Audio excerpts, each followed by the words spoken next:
আজকে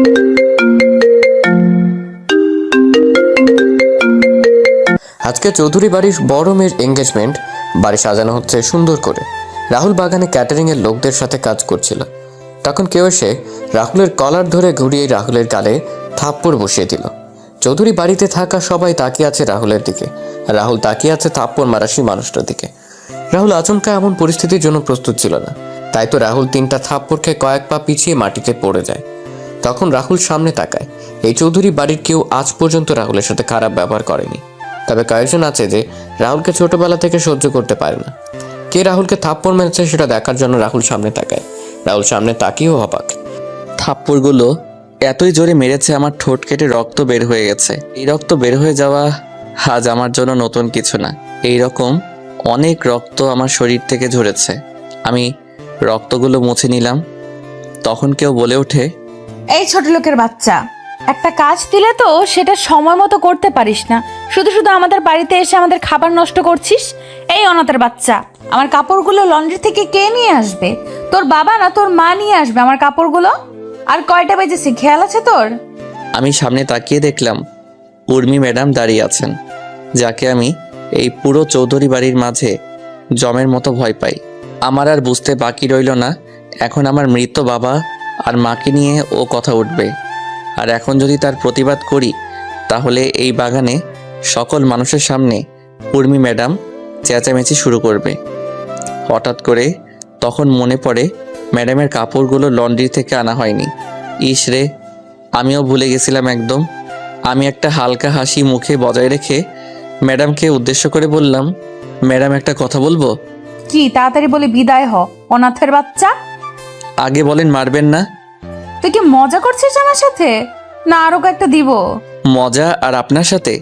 আমি হলাম সামান্য একজন চাকর, আর আপনি হলেন আমার ম্যাডাম। বল, কি বলবি? আজকে তো আপনার এঙ্গেজমেন্ট। হ্যাঁ তো। ম্যাডাম, আজকে যদি আপনি ইউরোপিয়ান পোশাক পরেন তাহলে আপনাকে অনেক সুন্দর লাগবে। হালকা আকাশি রঙের শাড়ির সাথে চোখে হালকা কাজল, খোলা চুল, আপনাকে দেখতে অনেক সুন্দর লাগে। আর আপনার স্বামী পুরো ফিদা হয়ে যাবে আপনাকে দেখে। কি বললি আবার বল। ম্যাডাম, ভুল হয়ে গেছে, আর বলবো না। আমি এক্ষুনি ছুটে যাচ্ছি, আপনার কাপড়গুলো নিয়ে আসছি। আপনি আপনার রুমে যান, আমি কাপড়গুলো নিয়ে আসতেছি। এদিকে আয়। না ম্যাডাম, আর বলবো না, ক্ষমা করে দেন আমায়। এই বলে আমি এক দৌড়ে বাড়ি থেকে বের হয়ে গেলাম। রাহুল চৌধুরী, সে 10 বছর বয়স থেকেই এই চৌধুরী বাড়িতে কাজ করছে। রাহুল এবার ম্যানেজমেন্ট নিয়ে মাস্টার্স করেছে, সেটা আবার সবার আড়ালে। রাহুলের বাবা মাই পৃথিবীতে বেঁচে নেই। রাহুল বড় হয়েছে একটা অনাথ আশ্রমে।